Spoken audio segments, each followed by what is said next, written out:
Hello, friends. Today I'm using the uh, Tarot Grand Lux, and it's by Sarah Marchetti, and I've modified this deck a little bit. You can see I cut the borders off, and I don't know as I'd recommend it because it's not exactly lined up on the image on the back. Sorry, my camera's not focusing very well. But that's all right. I'll get another one and put it, as a backup. I tried to make them little because my hands are so small, but I still can't see. I mean, my hands all stretched out, so I can only do half of them at a time. And then sometimes when you trim them, they don't come out exactly the same. And, they're hard to shuffle. And they don't slide as well. So I don't know if I'm going to do any more deck modifications. But, anyhow, I've been shuffling just, overhand.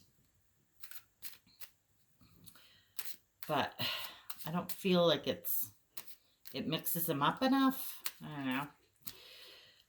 So anyway, I love to riffle shuffle, but I can't. My hands are too tiny. I really need just a very thin cardstock and a little tiny deck. So the purpose of me coming on today, I wanted to pull cards for my shadow work time to see if there's any insights from the cards or the universe, or my subconscious, depending on, your train of thought with the whole tarot thing, as to what I'm to work on this year. Now, the thought of shadow work is that you kairos stop. It's to work on your inner self, stuff that you've suppressed, or things that aggravate you about other people might be what aggravates you about yourself, and you just don't know it,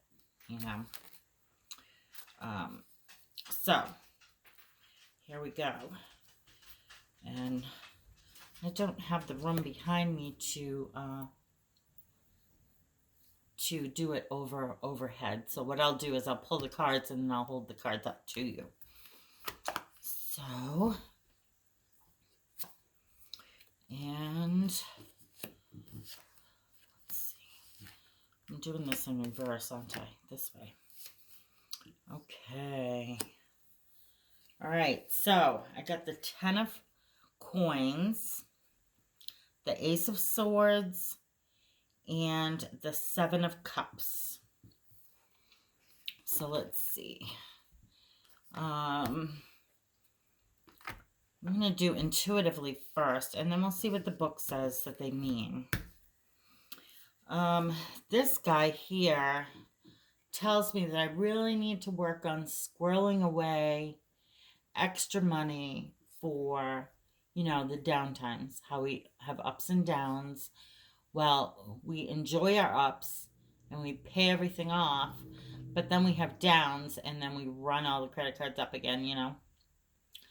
So, because we don't have anything saved, we've paid it all to the bills. So, this is my cue to not do that this year, hopefully. So, I need to work on that. The Ace of Swords.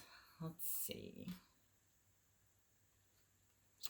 Here's the Ace of Swords. Absolutely beautiful card. And I think that's a hawk, right? Is that a hawk or an eagle? The head looks like an eagle to me, but we'll see what the book says. I don't know why this isn't focusing today. Now, swords in tarot are ideas, right? I would use actions, but swords in my practice of fire, not air. So we'll see. Let's see. Maybe to think up some new ideas, or solidify the ideas that I have. I'm not sure about that one.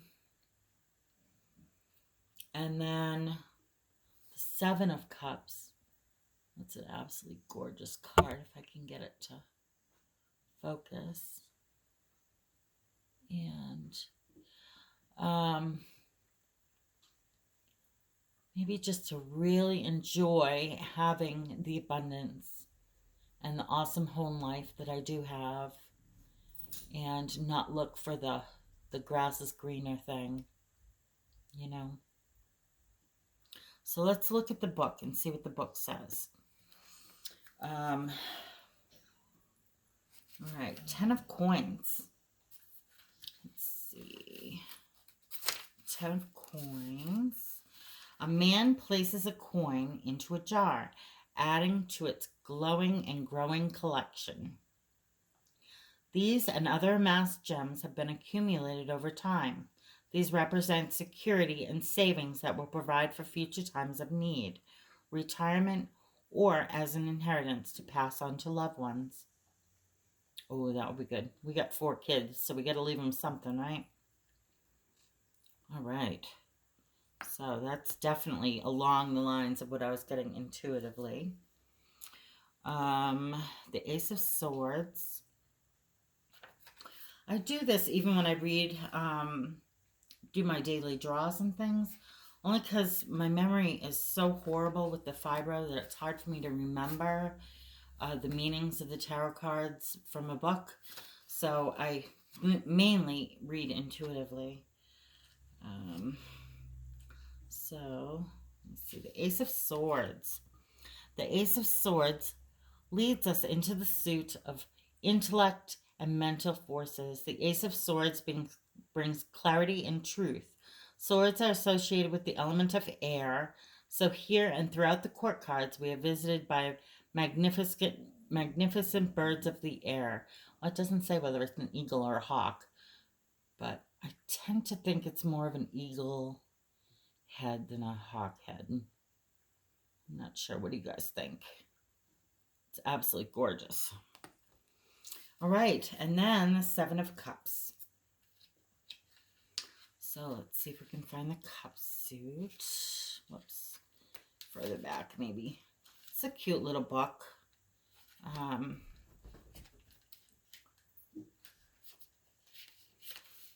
right. It says the Seven of Cups.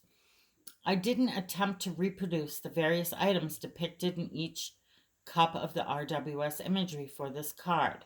Here is that assortment of dreamlike contents as represented simply as colored glows, the combination of which forms the rainbow that illuminates the one main image, the quintessential fantasy dream castle in the clouds. We have a castle in the clouds here in New Hampshire. I've been there. It doesn't look anything like this, but it's very pretty. All right, so traditionally, I believe the Seven of Cups is, you know, a lot of abundance and making sure to acknowledge that and be thankful for that. So those are 3 things that I'm going to work on this year. And let's see. I wanted to pull an overarching theme for my winter months, my shadow working months. So let's try this. This is the Oracle of Visions by Sarah Marchetti. I figured it would pair well with these other cards. So I just got these. And these are even hard for me to do this way. I need bigger hands next life, guys. I'm gonna be a very large man, so I can reach everything and lift everything, and yeah, I want to be that. I'm putting in my order early. All right. So I think we're probably shuffled.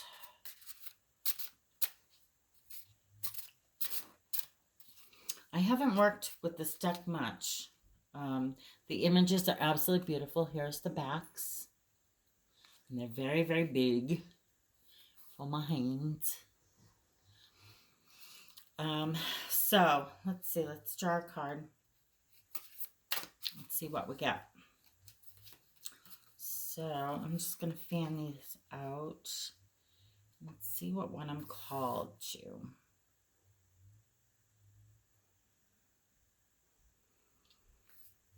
Okay. So I just asked the universe to give me a card that would help me on my missions for shadow work this year. And let me know how the winter's going to be. So, again, I'll do it intuitively first, and then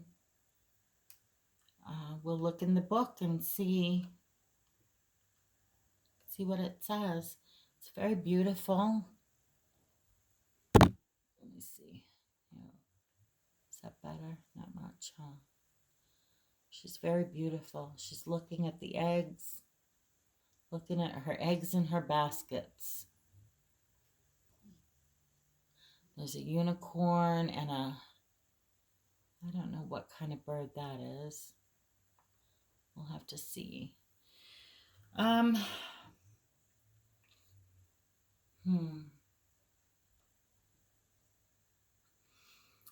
get abundance from this. Natural abundance. The water makes me think of emotions that are in the background.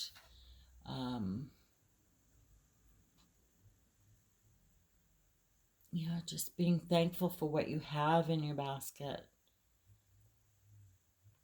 and the beauty that's around you. So let's see what this says. This is card 23. Here's the book. I think I did a walkthrough of this deck.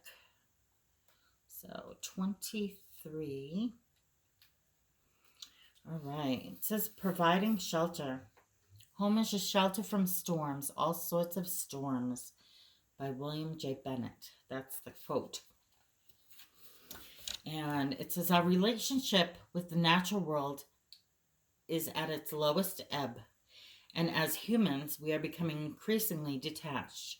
Our physical lives may have been made more comfortable by our technical advances, but our spiritual lives may be diminished. A woman transforms her body with a symbolic tree as she offers support and safety to nature. The sincerity of her offer is accepted in return with a complete trust.